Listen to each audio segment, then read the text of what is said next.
트럼프 공약 실천 강령을 보면 알 수가 있어요. 미국을 위협하는 세력과의 전쟁 선포인데 거기서 제일 중요한 게 제일 많이 얘기하는 게 사실 중국입니다. 그러니까 모든 주요 영역에서 중국에 대한 미국 의존도를 종결시키겠다라고 얘기를 하는 거예요. 지금 IRA법을 갖다가 만들고 우리나라 2차 전지 업체들의 어떤 투자를 갖다 유치한 곳들이 공화당 주지사 지역이거나 공화당 강세 지역이라는 얘기거든요. 그럼요. 그러니까 연방정부 물품 계약 시 중국에 아웃소싱하는 기업을 갖다가 완전히 배제하겠다.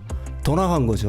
그 다음에 에너지, 기술, 통신, 농업, 천연자원, 의료장비, 기타 전략적 국가자산에 대한 중국 소유를 갖다가 완전히 제한하겠다. 올해 이제 이 대선을 앞두고 트럼프의 공약 방향을 지금 이렇게 잡고 있다는 거죠. 예, 그렇습니다. 다시 말해서 뭐 일본말을 써서 그러죠. 빠꾸는 불가능하다.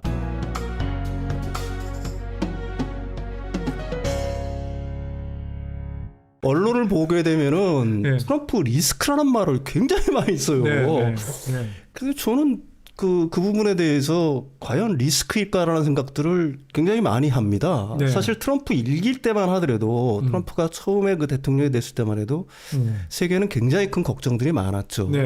저도 사실은 걱정들 많이 했고 칼럼에서 굉장히 좀 우려되는 사항들에 대해서 계속해서 얘기를 했었습니다. 그런데 우리가 돌이켜보면은 트럼프 시대가 일기 때 과연 우리나라에 뭐 얼마만큼 큰 변화가 있었느냐.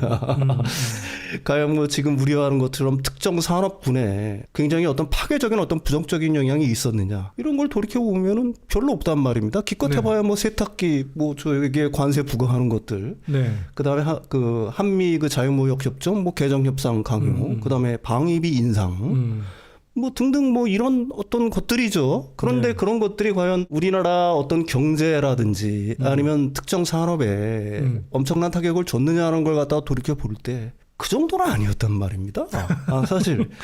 근데 또 트럼프 2기가 이제 막 출발하려고 해요. 물론 이제 그 트럼프는 한 2년 전부터 자신들의 공약을 갖다가 계속 동영상으로 설파를 하고 굉장히 강경한 어조에 특유의 어떤 강경한 어조의 어떤 발언들을 갖다 계속 쏟아내고 있습니다. 그래서 그런지 몰라도 사실은 굉장히 트럼프 시대에 대한 어떤 우려들이 굉장히 깊은 것 같아요.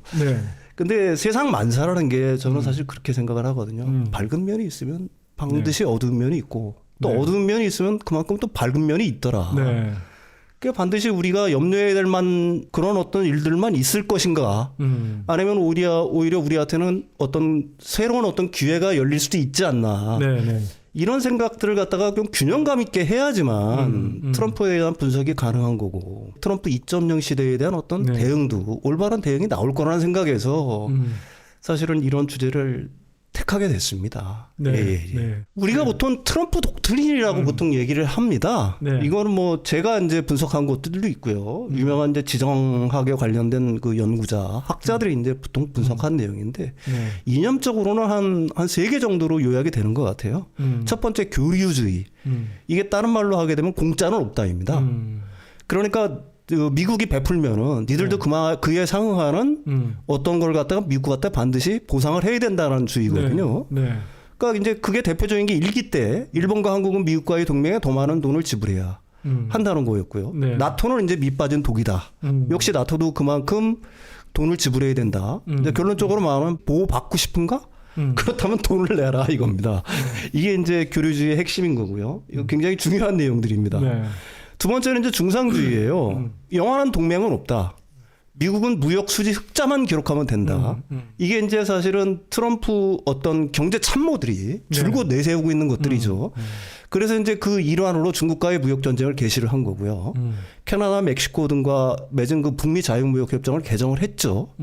독일, 한국, 일본도 주타깃이 돼가지고 한국 같은 경우에는 한미 자유무역 협정 개정 협상에 나서서 사실은 개정이 이루어진 상태죠. 이게 바로 이제 중상주의인 거고요. 세 번째는 이제 국수주의입니다. 자국 이익 최우선, 더 나아 타국, 타민족에 대해서는 굉장히 배타적입니다. 그래서 이제 미국과 멕시코에 국경 장벽을 설치한다든지 다시 한번 미국을 다시 위대하게라는 어떤 슬로건을 계속 강조한다든지 그다음에 적대적 외부 세력이라든지 반국수주의적 내부 적에 대한 어떤 격렬한 공격들 이걸 갖다가 이제 대표적인 국수주의라고 얘기할 수가 있겠죠. 근데 이런 어떤 정책들 갖다 유심히 보게 되면은 이제 뒤에서 나중에 설명을 하겠지만 우리가 익숙하게 봐왔던 것들이에요. 그래서 사실 트럼프 공약들이라는 거는 그 대선팀이 있습니다.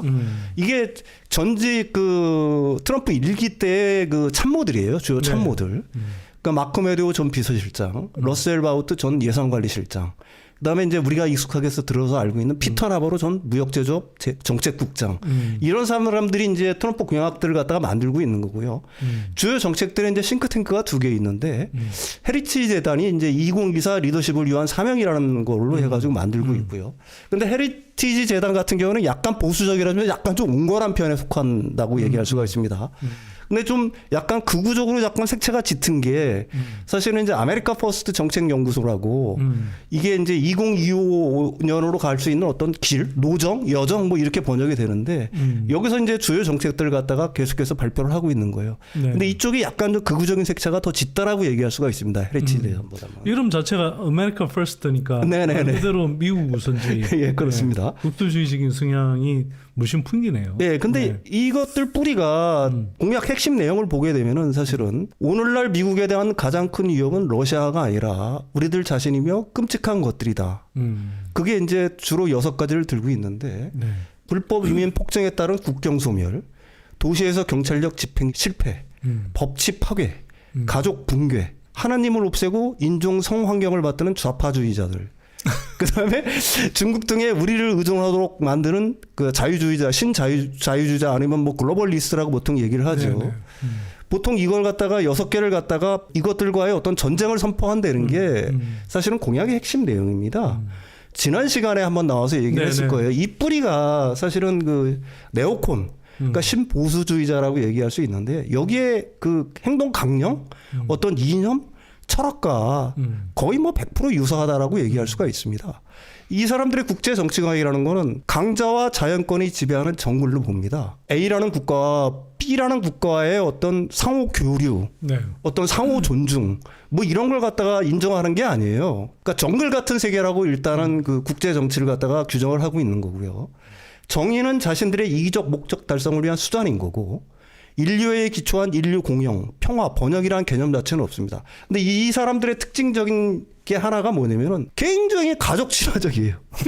가족 친화적이고 자국민에 대한 어떤 애정, 인류 공영의 가치가 아니라 자국민만 어떻게 보게 되면 잘 먹고 잘 살면 된다라는 걸 갖다가 네오콘의 어떤 정치적인 이념이자 슬로건이라고 할 수가 있는데 이게 지금 트럼프가 내세우는 것들이랑 거의 유사하다고 할 수가 있겠죠. 사실 그 뿌리를 갖다가 정확하게 네오콘에 두고 있다라고 얘기할 수가 있습니다. 사실은 우리가 이 그 트럼프 일기에서 우리가 민주당으로 넘어오면서 바이든 행정부가 들어오면서 사실은 미국이 어떤 국제 글로벌 어떤 경찰 역할 이것들을 갖다가 어떻게 보면 좀 확산시키지 않을까라는 그러니까 그 이전처럼 트럼프 시대 이전처럼 확산시키지 않을까라는 어떤 그런 기대들이 있었는데 사실 그 바이든 행정부 들어서 그런 기대는 사실은 좀 트럼프 해 때보다는 좀 겉으로 보기에는 표면적으로 보기에는 좀 나아졌다라고는 하지만 사실은 근본적인 기조 자체는 사실은 트럼프 때와 그렇게 별다른 어떤 커다란 어떤 방향 전환을 갖다가 이뤄냈다라고는 얘기할 수는 사실은 없다라고 얘기할 수가 있는 거거든요. 근데 단적으로 보면 뭐 중동 문제에 관해서도 별로 존재감도 없고. 그렇죠. 중동에서도 발을 뺀 거고요. 어떻게 보게 되면 우크라이나 전쟁에서도 사실 뭐 미국이 적극적으로 이렇게 뭔가를 뭐 정리하는 듯한 모습, 이런 모습이 전혀 안 보이지 않아요? 바이든은 자신이 원하는 게 있을 거라고 저는 봅니다. 그래서 그 사람 같은 경우는 외교통이잖아요. 그래서 이제 글로벌 영향력의 어떤 확산, 그러니까 트럼프 이전 시대로 되돌리고 싶은 어떤 어떻게 보게 되면 그 사람의 선호일 거예요. 그렇지만은 그걸 갖다가 막는 여러 가지 제약 조건들이 있단 말입니다. 국내의 어떤 정치적인 상황들이든지 미국민들의 어떤 대중적인 정서들 이런 것들이 과거와는 많이 달라졌기 때문에 바이든은 자기가 원하는 바를 갖다가 100% 어떻게 보게 되면은 실행을 할 수가 없었다는 거죠. 이제 그런 것들이 가장 큰 주된 이유라고 보는 거고요. 트럼프 역시 자기가 할 수 있는 것, 자기가 원하는 걸 갖다 100% 할 수 있다고 믿는 거는 굉장히 어리석다는 얘기예요. 어떤 정치인도 우리가 이제 공약이라고 보통 얘기를 할 때 나중에 빌공짜 공약이 되는 경우들이 굉장히 많지 않습니까? 그러니까 지정학을 연구하는 학자들 같은 경우에는 그걸 굉장히 중요시하게 생각을 합니다. 그래서 그 사람의 말과 행동, 뭐 이런 걸 갖다가 주안점으로 보고 있는 게 아니라 그 원하는 것을 막는 제약 조건들에 우리가 더 집중을 해야지 세상이 앞으로 어떻게 바뀔 것이라는 어떤 합리적인 추론? 이게 더 가능하다라고 보는 거죠. 이게 이제 네. 사실은 네. 그 석유 쟁탈전 같은 경우를 갖다가 보면 되는 거거든요. 그것도 사실은 우리가 100년 이상 지속이 되었던 거고요. 네. 그래서 그 석유 정탈전을 둘러싸고 오일을 둘러싼 전쟁들이 사실은 국가 간 전쟁, 불평한 동맹, 외교적 갈등을 갖다 초래한 거고요. 사실 현재 G2는 또 다른 귀중한 자원들을 놓고 그게 이제 첨단 기술이죠. 격돌 중입니다. 이 전쟁은 과거 사례로 봐서 쉽게 끝나지는 않을 거고요. 네. 우리들이 항상 그 쉽게 보면은 1등은 자신에게 도전하는 2등을 그냥 두고 보지 않습니다. 그리고 네오콘이 추구하는 가치는 이미 미국 사회 전반에 확산되어 있는 거고요. 네오콘이 지금 가장 그 자신들의 어떤 이념, 철학에 대한 어떤 가장 큰 어떤 도전자로 일단 중국을 갖다가 일단 뽑고 있는 거고요. 그래서 이제 미국 의회 같은 경우가 민주당, 공화당 다 떠나서 그 전략경쟁특별위원회에서 중국을 갖다 유일한 경쟁적으로 일단 규정을 한 상황이라고 얘기할 수가 있는 거죠. 네. 그래서 사실 트럼프 일기가 끝나서 그다음에 바이든 행정부가 들어오면서 미중 간의 관계에 어느 정도 해빙 물결이 돌아올 거라는 예측들이 상당히 많았지 않습니까? 그렇지만 지금 돌이켜보면 어때요? 미중 간의 갈등은 오히려 더 격화되고 있다. 뭐 이렇게 얘기할 수가 있는 거죠. 그럼 이게 트럼프로 넘어가면 어떻게 될까? 지금보다는 더하면 더해지 에스컬레이팅이 되면서 사실은 덜해지지는 않을 거라고 저는 뭐 개인적으로 생각을 합니다. 이게 이제 결론적으로 말하면 미국 패권에 대해서는 사실은 미국의 민주당, 공화당은 굉장히 일치 단계라는 양상을 보이는 거거든요. 네. 트럼프 공약 실천 강령을 보면 알 수가 있어요. 미국을 위협하는 세력과의 전쟁 선포인데 거기서 제일 중요한 게 제일 많이 얘기하는 게 사실은 중국입니다. 그러니까 모든 주요 영역에서 중국에 대한 미국 의존도를 종결시키겠다라고 얘기를 하는 거예요. 그러니까 중국에 대한 무역 최애국 대우를 폐기하고요. 모든 중국 제품의 수입을 줄이는 4개년 계획을 도입해서 그거는 모든 중국 제품들입니다. 가령 지금 전자제품이라든지 철강이라든지 의약품이라든지 소비재까지 다 망라를 하는 겁니다. 그다음에 미국 기업이 중국에 대한 어떤 투자를 금지하는 거고, 그다음에 중국이 다른 나라로 우회 수출해 규제 단속을 폐지 못하는 장치를 마련하는 거. 이거 사실 지금 바이든 행정부에서 어느 정도 하고 있는 거잖아요. 네. 이게 이제 그 2차 전지 분야에서 사실은 IRA법이라든지 네. 뭐 이런 거를 통해서 사실은 이걸 굉장히 강력하게 드라이브를 걸고 있는 건데 트럼프 역시 마찬가지라는 얘기입니다. 이런 비슷한 아니면 더 강화된 정책들을 갖다가 계속해서 쓰겠다는 얘기고요. 그러니까 연방정부 물품 계약 시 중국에 아웃소싱하는 기업을 갖다가 완전히 배제하겠다. 더 나아간 거죠. 그다음에 에너지, 기술, 통신, 농업, 천연자원, 의료장비, 기타 전략적 국가자산에 대한 중국 소유를 갖다가 완전히 제한하겠다. 조금씩 더 에스컬레이팅 된다고 생각을 하시면 됩니다. 중국에 대한 그러니까 어떤 규제들이. 트럼프의 과거 정책이 아니라 아니죠, 지금 이거는. 올해 이제 이 대선을 앞두고 트럼프의 공약 방향을 지금 이렇게 잡고 있다는 거죠. 예, 그렇습니다. 네. 어젠다 47이라고 계속해서 동영상을 통해서 자신의 공약들 갖다가 계속 말을 하고 있는 거예요. 강조를 하고 있는 건데 거기에 속해 있는 내용들입니다. 쉽게 말하면 그냥 중국 박살내자인데. 예, 중국은 경제적으로. 그렇죠. 예, 그런데 무슨 저런 식의 지금 공약을 내걸고 있는데 트럼프가 집권하면 한국 배터리가 위험해진다는 그런 터무니없는 주장은 왜 계속 나오는지 진짜 모르겠습니다. 네. 두 번째는 이제 급증하는 불법 위민 체류자와 마약 확산과의 전쟁. 뭐 이건 뭐 당연한 거고요. 그다음에 세 번째가 이제 글로벌리스트와의 전쟁입니다. 그러니까 자유민주주의 수호라는 명분하에 우크라이나 전쟁 같은 곳으로 미국을 끌어들여 국력을 소지시키는 자들. 이들 세력과 이제 전쟁을 선포하겠다는 얘기입니다. 근데 우리가 이제 눈여겨봐야 될 거는 중국에 대한 어떤 견제가 아니라 이거는 어떻게 보게 되면 중국과의 전쟁을 갖다가 선포한다는 얘기랑 같다라고 얘기할 수가 있는 거죠. 경제 전쟁을 선포한다는 얘기랑. 그러니까 아까도 말씀드렸듯이 이런 거는 트럼프 공약 실천 구체적인 방법을 어젠다 47에서 계속 얘기를 하고 있는 거고요. 근데 그 구체적인 방법으로 관세 인상을 통한 세수 증대. 이건 뭐 트럼프의 단골 메뉴인데 상호무역법이라는 걸 갖다 만들겠다고 하는 거예요. 타국에 대항한 관세 인상. 어떤 나라가 미국산 제품에 대해서 관세를 갖다가 20%를 매기면은 미국도 해당 국가의 제품에 대해서 20% 관세를 호혜적 균등하게 매기겠다는 거고요. 이제 더 나가서는 보편적 기본 관세를 하겠다. 그래 모든 수입 제품에 자동적으로 10% 관세를 부과하겠다. 뭐 이게 이제 그 공약입니다. 네. 이렇게 할 경우 미국산 관세율은 현재보다 보통 한 평균적으로 한 3배 이상 상승하게 될 거고요. 이거에 대한 뭐 부작용이라든지 제약 조건은 이제 뭐 어떻게 보게 되면은 이번 어떤 주제의 어떤 주요 종목이 아니니까 제가 상략을 하겠습니다. 두 번째는 이제 학교 혁신이 되겠죠. 그러니까 좌파적 주입을 중단해서 부적절한 인종적, 성적, 정치적 내용 교육 금지. 그다음에 읽기, 쓰기, 수학 같은 지식과 기술 교육 강화. 우리가 여기서 이제 유심히 봐야 될 거는 이렇게 말을 하지만 상당 부분은 사실은 빌공짜 공약에 그칠 가능성이 높다라고 보는 거고요. 중요한 거는 이제 이런 어떤 읽기 쓰기 수학 같은 지식과 기술 교육 강화는 우리가 트럼프의 어떤 단면을 볼 수가 있는데 굉장히 어떻게 보게 되면 실용주의자라는 걸 갖다가 볼 수가 있는 거야. 아, 이 사람이 굉장히 주도 면밀을 한 사람이구나. 그러니까 우리는 보통 무대뽀라고 생각을 하는데 그렇지 않다는 걸 갖다가 어떤 한 단면을 볼 수가 있을 겁니다. 그러니까 국방력을 강화하겠다는 것도 뭐 당연한 거죠. 나토의 목적과 사명을 재평가하고요. 우크라이나 전쟁을 종결하겠다. 그다음에 유럽 각국의 무기 비축 비용을 요구하겠다. 이것도 뭐 어떻게 보게 되면 트럼프다운 공약이라고 얘기할 수가 있습니다. 그다음에 이제 제가 별 2개를 표현해 놓은 게 사실은 이게 이제 우리나라 2차 전지라든지 전기차 부분에 어느 정도 영향을 미칠 수 있는 요소라고 봐요. 바이든 행정부가 추진해온 자동차 연비 규제 및 전기차의 의무 판매 비중을 없애겠다라는 거거든요. 근데 이걸 갖다가 이제 굉장히 부정적인 뉘앙스로 해석하는 분들이 굉장히 많은 것 같아요. 근데 우리가 이런 걸 갖다가 생각을 해볼 필요가 있습니다. 어떤 이벤트가 사실은 트리거 포인트라는 게 있지 않습니까? 네. 어느 정도의 어떤 시장 침투율이라든지 시장 점유율을 기록하게 되면은 거기서부터는 역진. 다시 말해서 뭐 일본말을 써서 그러죠. 빠꾸는 불가능하다. 그다음에 이게 좀 이해가 상충되는 게 있는데 오늘도 이제 뉴스를 보니까 모든 자동차는 미국에서 생산돼야 된다. 뭐 트럼프가 그런 얘기를 했다는 얘기거든요. 근데 그 얘기는 뭐냐면은 바꿔 말하면은 그 자동차 산업에서의 어떤 잃어버린 미국의 영광을 다시 되찾겠다는 그 트럼프의 의지가 일으키는 겁니다.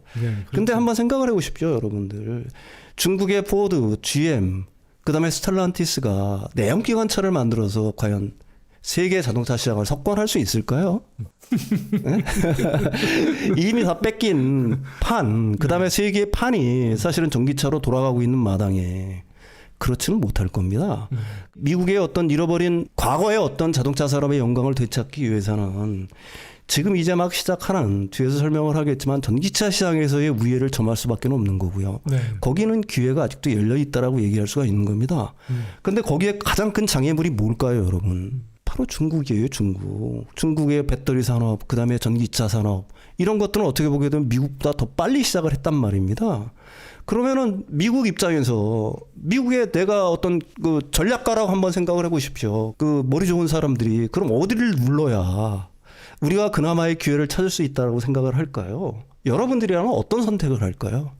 지금 미국의 힘이 이렇게 아직은 사실은 중국을 갖다 억누를 수 있는 힘이 있을 때 사실은 이때 사실은 쫓아오는 그다음에 그쪽에서 어떤 강점이 갖고 있는 분야를 갖다가 눌러놔야지만 미국한테 어떤 자동차 산업의 부흥이라는 새로운 기회가 열리는 건 당연한 거 아니겠습니까? 지금 현재 못하고 실기하면 사실 중국이 미국을 넘어설 수 있다는 당연히 그렇죠. 그런 우려가 사실 미국 사회 전체에 지금 굉장히 폭넓게 퍼져 있잖아요. 이 뭐 한번 생각을 해보십시오. 1등과 2등의 격차가 멀리 떨어져 있을 때는 2등한테 그렇게 신경을 쓰지 않습니다. 근데 이제 사실은 1등이 2등에 대해서 그 가까이 쫓아와서 불안불안할 때 사실은 가진 방법을 동원하는 거거든요. 국가 간의 어떤 경쟁도 비슷한 맥락으로 이해를 해보시면 좋을 것 같고요. 그러니까요. 네. 한국 언론들이나 뭐 상당수 증권가 애널리스트들 보면은 사실 전략적으로 판단해 보면 큰 그림이 너무 분명한데 괜히 미국이 계속 한국을 견제하는 건가 하는 착각이 들 정도로 그런 식의 보도가 쏟아지니까 참 어이가 없습니다. 그러니까 우리가 이제 트럼프의 어떤 경제 정책 우리가 알고 싶은 거는 사실 그쪽 부분이 사실은 제일 중요하다라고 얘기할 수가 있는데 앞에서 설명했지만 주요 경제 참모 면면을 보면은 이 사람이 앞으로 어떤 경제 정책을 갖다가 주도적으로 하겠다는 걸 알 수가 있겠죠. 뭐 익숙했던 인물들입니다. 로버트 라이트하이저 전 무역대표 대표죠. 그러니까 이분이 월스트리트 저널에 그 1월 7일 날 기고한 글이 있어요. 여기 이제 주요 핵심 내용이 뭐냐면 실패한 자유무역 정책을 대중하게 강요하는 사람들은 자신의 오만함을 점검해야 할 필요가 있다. 그러니까 여기서 왜 자유무역 정책이 실패했다라고 얘기를 자꾸 하냐면은 사실은 이게 그 중국을 갖다 WTO에 가입시켜주고 중국을 키운 거에 대한 어떤 반성들이 미국 엘리트층에서 일어나고 있다는 얘기입니다. 사실은 중국이 자유무역을 통해서 중국이 개방되고 그다음에 중국 경제가 발전을 하고 그러면은 자연스럽게 중국 자체가 자유민주화될까라고 기대를 한 거예요. 그래서 미국의 품에 쏙 안길 거라고 생각을 한 겁니다. 사실은 그래서 중국의 어떤 장벽들을 걷어내고 중국에 대한 WTO 가입이라든지 무역 체육 대우들을 사실은 한 겁니다. 네.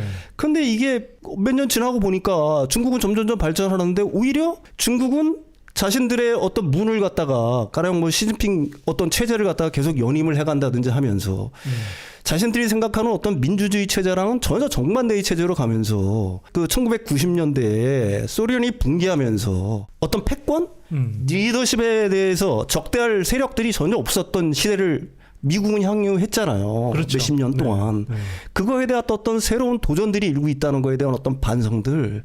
이거에 기인해서 사실은 자유무역 정책이 어떤 실패했다라고 계속해서 미국의 그 어떤 그 네오콘이라든지 아니면은 그 지금 트럼프의 경제 책사들이 계속해서 강조를 하고 있는 겁니다. 그래서 중국 공산당이 미국 전체와 우리 경제에 가하는 심각한 위협. 이런 것들이 사실은 자유무역주의에 대한 어떤 배차적 태도 이를 갖다가 불러일으키고 있다라고 얘기할 수가 있는 거고요. 거기서 이제 더 나가서 그래서 이제 사실은 북미 자유무역 협정이라든지 한미 FTA라든지 이런 것들에 대한 어떤 경멸들이 똑같이 움트고 있다라고 얘기할 수가 있는 거죠. 그렇지만은 핵심적인 거는 뭐냐면은 중국을 갖다가 자유무역 체제에 그 끌어들였다는 거에 대한 어떤 반성들.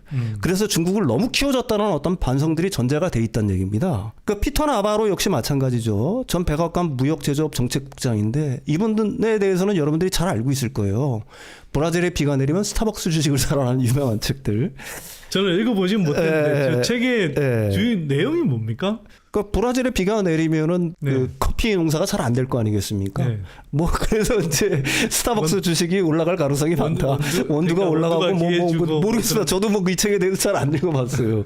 근데 그 전에 이분이 쓴 책이 뭐냐면 중국이 세상을 지배하는 근원이에요.